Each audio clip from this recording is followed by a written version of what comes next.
సమయంలో ఆయన నిన్ను నన్ను హెచ్చించులాగిన ఆయన బలిష్టమైన రెక్కల కింద మన దీన మనసుకులైన. అందుకే ఈ సంఘము, ఆరాధనలు, ఈ భక్తి ఇదంతా ఏంటంటే దినదినము మనం ప్రభువులో ఎదగటానికి.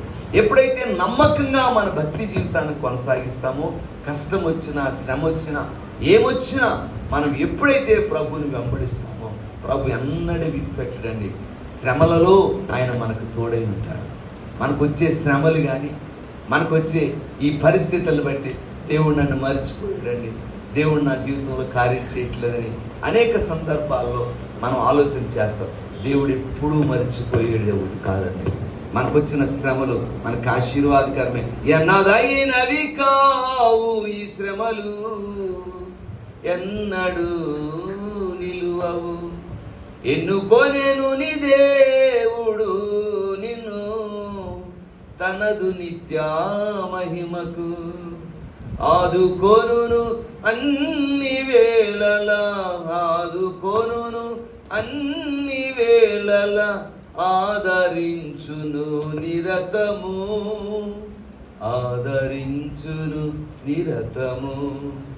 బండ సందుననున్న పౌరమా, భయము నీకేలను, దేవుడే నీ దుర్గమై ఉండ, దిగులు నీకేలను, దిగులు నీకేలను.